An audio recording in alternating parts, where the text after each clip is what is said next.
أعوذ بالله من الشيطان الرجيم. بسم الله الرحمن الرحيم. This video-based lecture is about the natural history of disease, its definition, how the disease develops in human being, and the epidemiological model for the communicable disease. We will discuss that in detail. So look how the slides, and we'll be discussing each slide in detail. So I'm going to share the slides, and then we will be discussing those slides.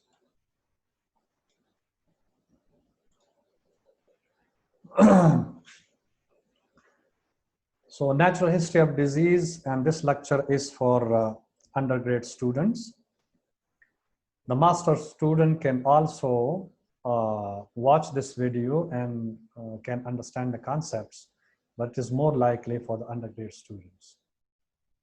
So these are the objectives. At the end of the session, the student will be able to define natural history of disease, define the term host, agent, and environment, and identify the concept of epidemiology and diseases with the help of epidemiological triad, and identify epidemiological approach in community. This is epidemiological triad. First, the epidemiological triad, a traditional model of infectious disease causation known as the epidemiological or epidemiologic triad. The triad consists of three things or three components. First is the agent, the host, and the environment where the host lives. And agents are brought together causing the disease to occur in the host. A vector, an organism which transmits infection by conveying the pathogen from one host to another without causing disease itself, may be part of the infectious process. So it may facilitate, the vector facilitate the infection. Like for example, the mosquito, the malarial parasite Plasmodium, and that is spread by the mosquito Anopheles from one human being to another human being. It sucks the blood from the infected human being and transfer the Plasmodium to the healthy individual where it causes or develops disease in that person. A classic example of a vector is the Anopheles mosquito, as I have already said. As the mosquito ingests blood from an infected host, it picks up the parasite Plasmodium. After being stored in the salivary glands and then injected with the next human upon which the mosquito feeds, the Plasmodium can cause malaria in the infected human being. Thus, the Anopheles mosquito serves as a vector for malaria, not as a biological agent. It only facilitates or carries the microorganism, which is the Plasmodium, and transfer it to the other human being to infect that host. In epidemiological trial model, transmission occurs when the agent leaves its reservoir or host through a portal of exit, is conveyed by a mode of transmission to enter through an appropriate portal of entry to infect a susceptible host. What does that mean? A reservoir is a place where the microorganism live, and then from there it transferred to the host through a portal of exit. It may be through orophycal route. It may be through orophycal route, may enter the host, and that is portal and exit is the portal of exit, and then conveyed by a mode of transmission to enter through an appropriate portal of entry. Either it enters through respiratory tract, through orophycal route, through skin, or any other route where it gets its entry to the human body to infect the susceptible host, and susceptible host is the human being. Transmission may be direct or indirect transmission. It may be direct transmission. For example, an infected person with a skin disease touches the other person and directly transmit the microorganism to the other person. It may be indirect through droplet infection, through air or whatever. So that is an indirect transmission of the microorganism or the agent to the susceptible host. Epidemiological triad, here is the, this is a triad, the host, agent, and environment. Host is the human being, agent could be chemical, could be mechanical, could be biological, and further in biological, it may be virus, it may be fungus, and it may be bacteria. And the environment where it facilitates or provides a favorable condition for that microorganism to grow and interact with the human being. Like for example, if there is a hygienic, unhygienic environment, or there is polluted environment, that may facilitate the interaction. So if there is an interaction between host, agent, and environment, there is development of the disease. Agent factors, there may be some factors of agent, some factors of host, and some of the factors of environment as well. So first of all, the factors of the agent, a substance living or non-living, or a force tangible or intangible, the excessive presence or relative lack of which may initiate or perpetuate a disease process. So it is not necessary that the agent should be a biological one. It may be a non-living agent. It may be a force. For example, athletes when apply force to another athlete, and one athlete may fall down on the ground and there is a force which hit that person and he or she may get injured. So that is not a biological agent, a force. Tangible or intangible, the excessive presence or relative lack of which, it is not necessary that it should be in excessive quantity or amount and only then it can attack. The lack of this substance, living or non-living, may also initiate or develop the disease process, or initiate or perpetuate the disease process. So disease agent could be chemical, and in chemical we have air pollutants. If there is a polluted environment, it carries a lot of toxins, waste, and pesticides, which may damage the human being when it hits the human being or the host. Physical, maybe noise, it may be radiation, heat, cold, electricity. So in the physical agent, we may have noise. For example, if there are so many vehicles which are running on the road, and the nearby population, the people who are living near to that rush of the vehicle, that traffic of the vehicle, they are hearing a lot of noises, and they may disturb or create psychological tension or psychological symptoms among the host. Radiation, it may change. Whenever there is a radiation hitting the human body, it may bring about change in the cells. So the normal cells gets converted into a deranged cells or cancerous cells. A heat, for example, temperature, if there is high temperature, it may damage the human being. And a cold, if there is a severe cold. So both heat and cold, both play as a physical agent to develop an injury or disease in the human being. And electricity is also a physical agent. Mechanical agent, for example, exposure to chronic friction and other mechanical forces may result in crushing, tearing, sprain, dislocation, and even death. And it most likely occur in industries. The people who are employed somewhere, they are working in the industries and there are machines. So the machines may play a role of mechanical agents. And the social poverty, access to healthcare, social isolation, and deprivation. So social component or agent, it consists of poverty. The people who are poor, they are more prone to develop the disease because they cannot bear to meet all the needs, the basic even needs of the, to meet their physiological need, their basic needs of life. Access to healthcare facilities, if the people are far away from the healthcare facilities and they get injury or they develop a disease and they are not able to have an access to that facility, so definitely they are deprived of that facility, or their condition may get worse.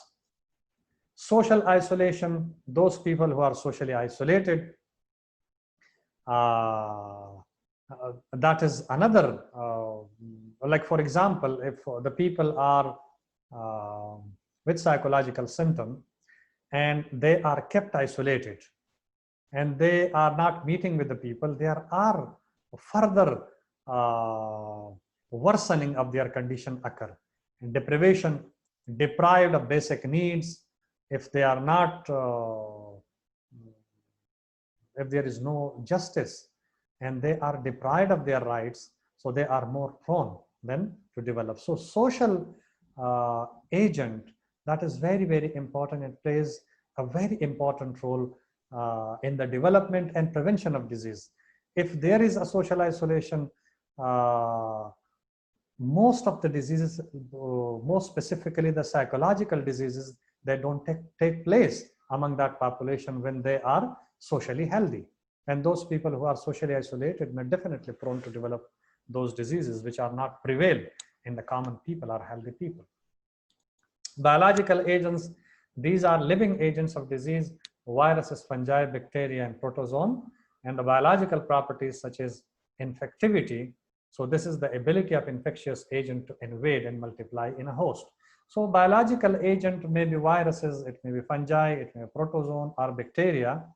And all these agents, whether they are bacteria, they are viruses or protozoan, they have some properties. And these properties, the first is the infectivity, which whether the biological agent has the ability to invade and multiply in a host. If they have the ability to invade and multiply in a human host, it may be that is called their infectivity.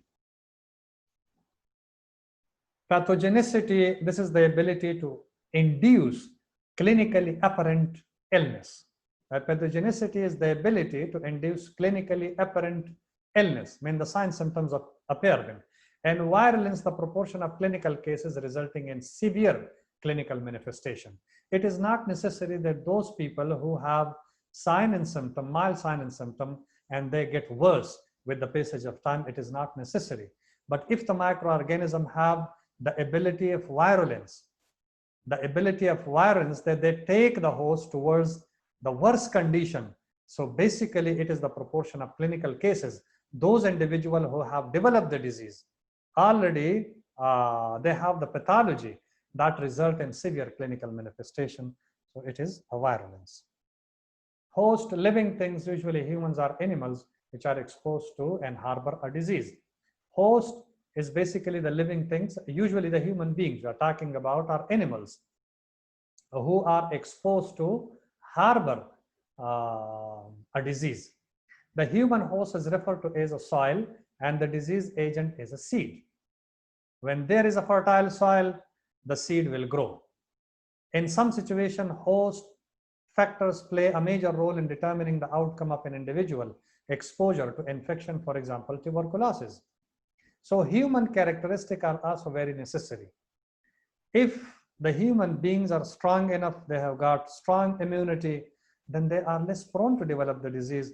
But those people who are living in a crowded situation, in a crowded place, overcrowded place, they have low immunity. For example, those people with HIV/AIDS, so they are more prone to develop the disease. The host factors may be classified as demographic, biological, social and economic characteristics such as socio-economic status, education, occupation, stress, marital status, housing, etc.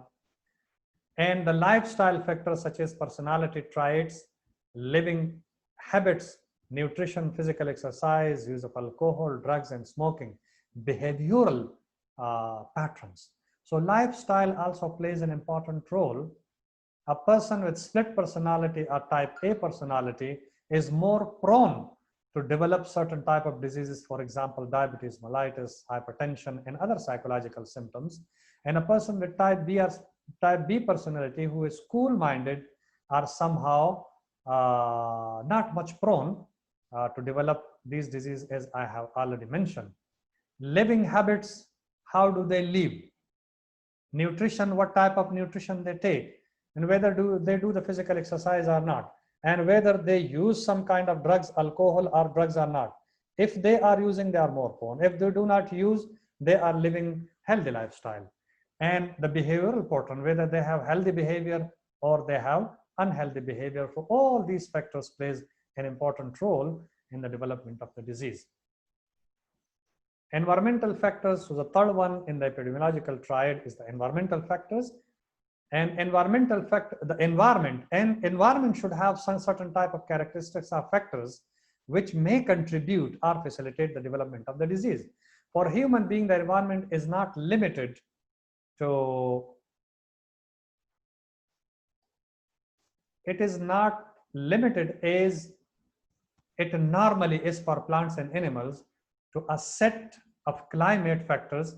For example, for men, social and economic conditions are more important than the mean annual temperature. And here for animal, it does not play a vital role. The animal who are living in the jungle, who are living in the microorganism, who are living somewhere, it is not necessary that they should have a strong economic condition. It is only the social and economic condition for human beings. So if they have got poor social and poor economic condition, then they are much prone as compared to those people who have good social and economic conditions. And then the physical, biological, and psychosocial.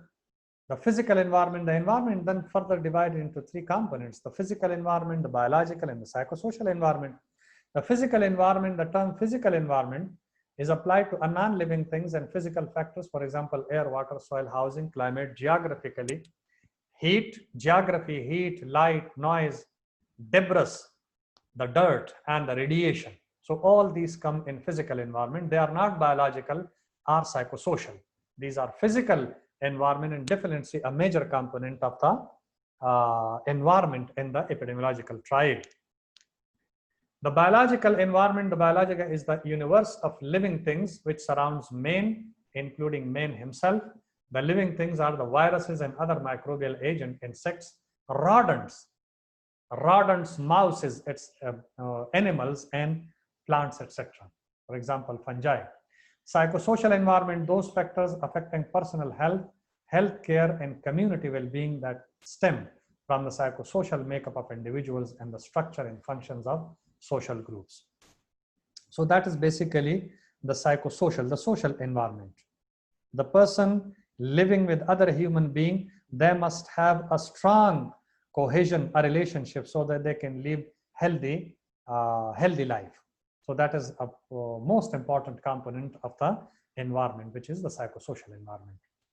The term natural history of disease is a key concept in epidemiology. Natural history of disease refers to the uninterrupted progression of the disease process in an individual over time in the absence of intervention.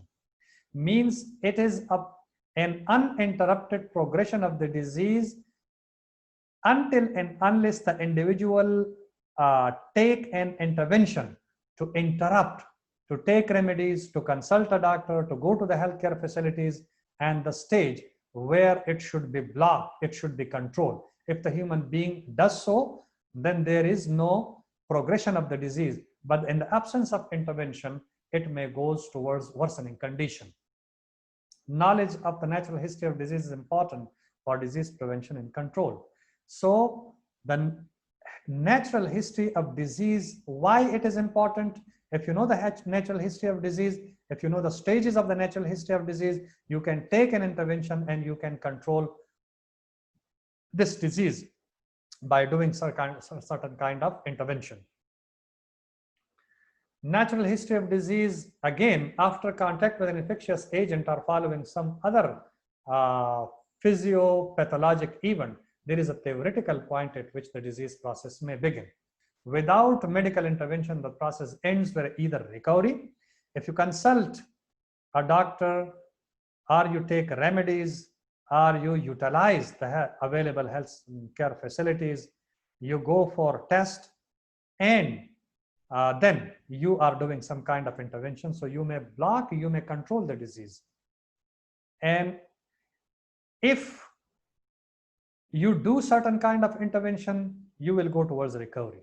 If there is no intervention, no consultation, no taking of medicine, then the disability and the end is the death.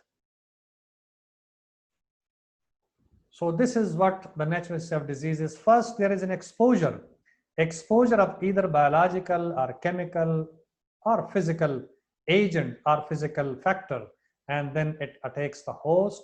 There is initiation of disease, and that disease ends up either in recovery, disability, or death. Another explanation through this model, the stage of susceptibility. When the human being is susceptible, means he or she is weak, has got low economic status, low immunity, and if there is an exposure of either biological, chemical, or any other agent, then there is a subclinical disease. There is no sign and symptom, but the cells are getting damaged within the human body. And then a stage comes which is called the stage of clinical disease, when the signs and symptoms appear in the human being. And later on, if the intervention is taken place, then the person goes towards recovery. If there is no intervention, no consultation, then towards disability or death.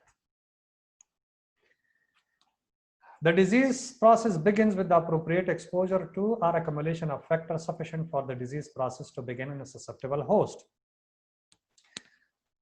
Fact sufficient for the disease process, for example, if there is a microorganism, for example, bacteria, tuberculosis, and it is replicated inside the body, and it has got a sufficient dose to attack the human body, then so in that situation, when the human being who is susceptible may easily initiate the development of the disease, the tuberculosis.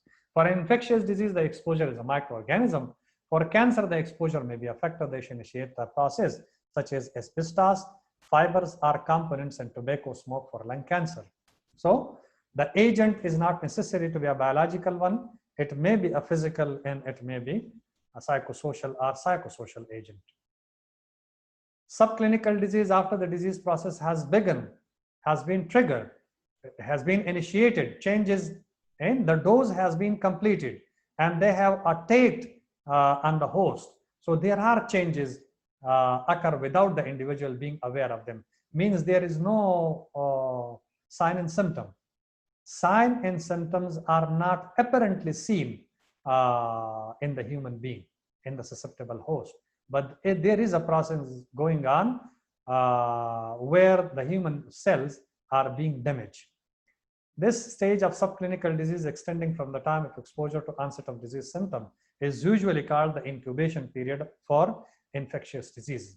This stage, where there are no sign and symptom, it is called an incubation period or latent period with no sign and symptom. During this stage, disease is said to be asymptomatic or inapparent, when the person looks healthy apparently.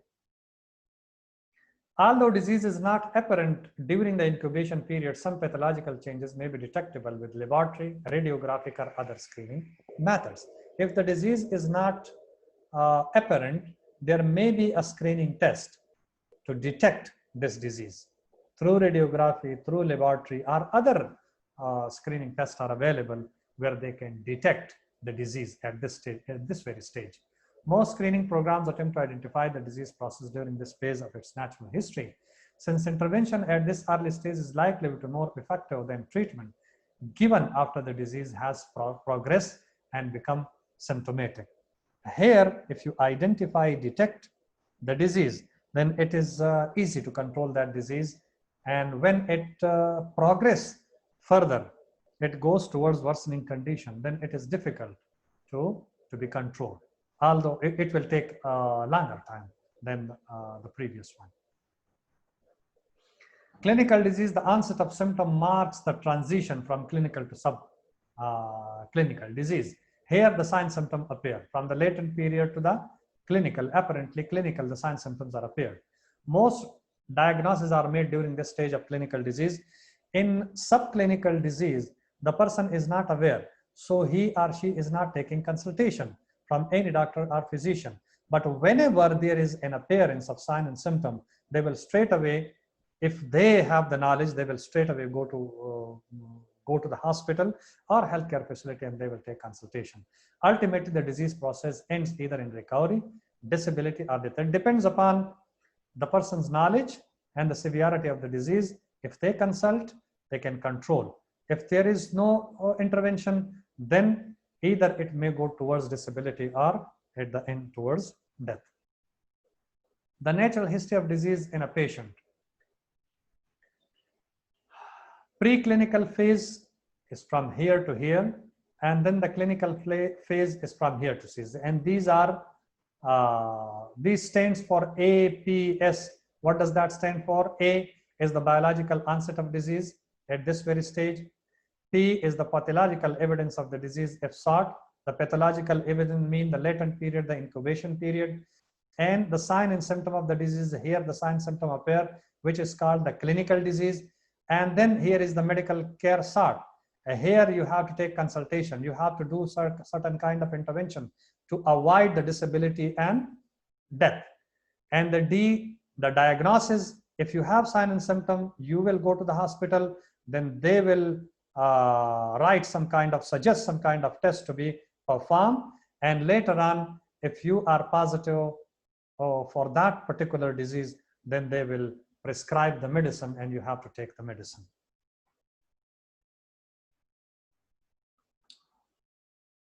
Disease process outcome. The disease then goes towards impairment, then towards disability, and then the handicap. So these are the different, this is the process or different stages where the outcome of the disease is. Disease process outcome. Here is the disease onset, and here is the impairment. Loss or abnormality of psychological, physiological, or anatomical structure or function. So this is a stage where the signs, symptoms appear, and then it goes towards disability, restriction in ability to perform a function that may result from an impairment. And it is not necessary once a person develops a disease, for example, cancer. So it is not necessary always to be treated. If the disease is detected in the later stage, it is difficult to be treated. And later on, the person goes towards disability and then handicap and ultimately towards the death. So at this very stage, restriction in ability to perform a function that may result from an impairment, and the handicap, disadvantage that result when a disability or impairment limits or prevents the fulfillment of a role. For example, amputation.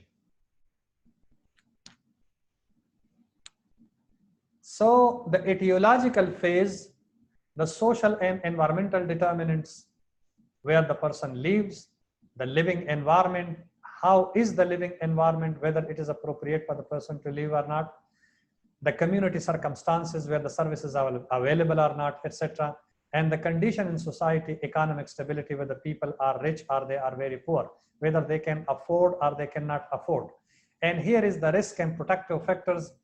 For example, personal factors, if they are poor and they have the knowledge, they are cautious about themselves. So these come in personal factors, the lifestyle, the genetic. If they are aware, they can modify the modifiable factors, but those factors which are not modifiable, for example, genetics.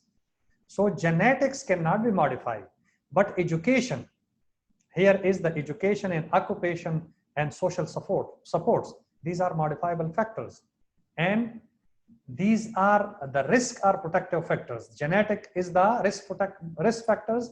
Education, if they get education, they have good occupation and they have social interaction or social support system, for example, welfare organization, and they help their people, then these are protective factors. Otherwise, if no education, bad occupation, no social interaction, no social support, then these are risk factors. And in the biological onset of a disease, the preclinical phase, which is the latent phase, and here is the clinical phase when the signs and symptoms appear. Impairment starts from here because from here there is a damage to the cells, and here there is more damage, and that's why the signs and symptoms appear. And later on, the disability. If you take an intervention, if you do an intervention, you are stopping the disease, you are controlling the disease, Here is the diagnosis and then the therapy. If there is no diagnosis, no therapy, the person goes towards disability and then the handicap. Or despite of diagnosis and therapy, the initial outcome, that is in post-clinical phase, that is the initial outcome, either in recovery or go towards disability. If there is a treatment available and there is a diagnosis, proper diagnosis and treatment available, the result would be recovery. Otherwise, the person will go towards disability. And then handicap, long-term outcome, impact on family work, economic impact, etc. For example, handicap, amputated person, one leg, two legs, or even hands, which is amputated, so the person becomes handicapped, is not able. The natural history of disease, stimulus to the host, interrelation of agent, host, and environment, and only then the disease develops, starts, initiates, or starts.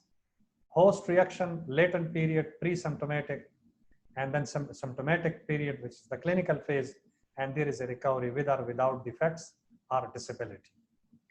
Then the pre-pathogenesis, health promotion, specific protection, that is the primary prevention. Over here, you can take a primary prevention steps.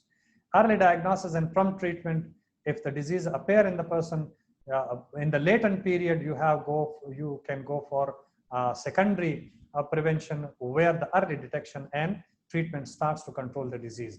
And later on, if the signs symptoms appear, there is a treatment. You can take the medicine and you can control or prevent the disease from the further deterioration. Disability or limitation rehabilitation, the tertiary prevention. Over here, you can go for the tertiary prevention. For example, a person who is amputated or who is paralyzed, they can go for tertiary prevention. Latent period, the time interval for an infection to development of infectiousness. An infectious period, the time during which the host can infect another susceptible host, that is infectious period. Non-infectious period, the period when the host ability to transmit disease to other host ceases. They cannot transmit the disease to other individual. Incubation period, the time interval between infection to the development of clinical disease. The epidemiological approach, the practice of epidemiology relies on a systematic approach. In very simple terms, the epidemiologist counts how many people have got the disease, the health event, and describe them in terms of time, place, and person. What is the time, the month, the season, the year, the place, the geographical area, and the person, segment of the population, whether they are younger, they are older, male or female, and divides the number of cases by an appropriate denominator to calculate rates and proportions are rates, proportions, and ratios. So the denominator should be defined.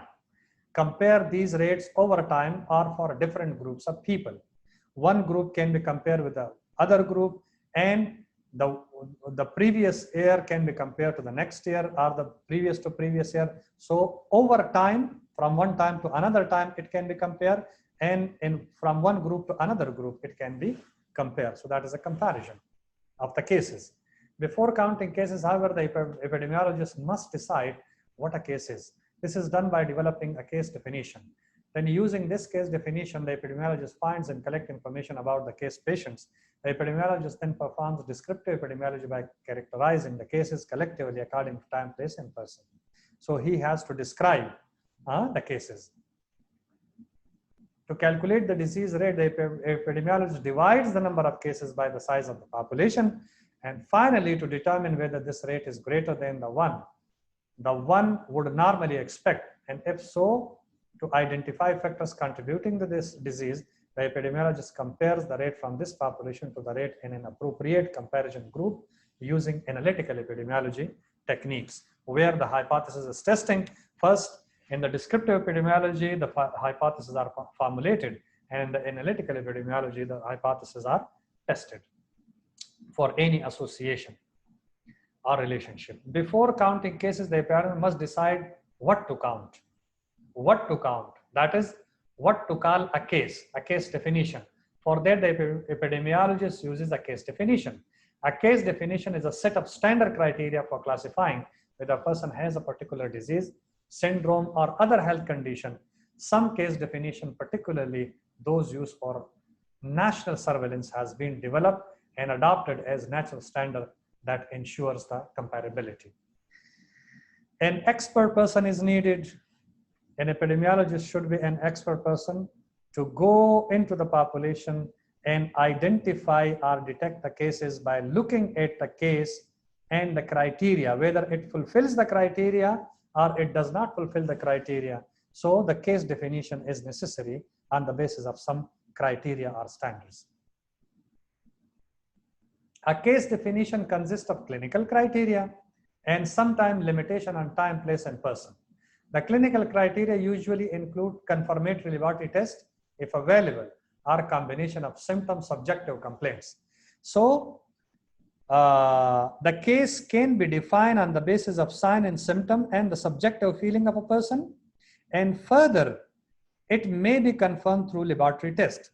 For example, hepatitis B or C can be diagnosed, can be defined by looking at the patient's sign and symptom, the subjective feeling, and later on by doing certain enzyme test of the liver, and then go for the PCR to confirm the case. So that is a case definition. Criteria and case definition. A case definition may have several sets of criteria depending on how certain the diagnosis is. For example, during an investigation of possible case or outbreak of measles, a person with a fever and rash might be classified as having suspected, probable, or confirmed case of measles, depending on what evidence of measles is present. Suspected any febrile illness accompanied by rash. It is not necessary that the person is febrile and having a rash must be labeled as a person with measles. Probable, a case that meets the clinical case definition, has non-contributory or no serologic testing. So this is wholly solely on the basis of meets the clinical case, the sign and symptom. So that is a probable case. It is not necessary that it is a confirmed case unless and until the person goes through certain other tests. And confirm a case that is laboratory confirmed or that meets the clinical case definition. Each and every criteria is met, then it is said to be a confirmed case. Principles of epidemiology and public health practice. Third, that is the reference. You may take, consult this book, you may open this book, you may read this book, and you may make your concept more clear about the natural history of disease. So it is good to, these are short slides, and that is the summary basically. So in detail, a kind of summary. The slides are basically a kind of summary, and whenever you want to go or to understand the concepts in depth, you have to open the book. You have to read the book and understand the concepts. Thank you very much. If you like this video, please share with other people so that maximum number of learners take benefit. I'm sure you will gain, if not 100%, you may gain 10 or 15% knowledge of these slides. So if you like these slides, if you like the explanation, you may like it. Or if you need any further explanation, you have any queries or question, you may write in the comments, and I can improve in my further video-based lecture. So thank you very much.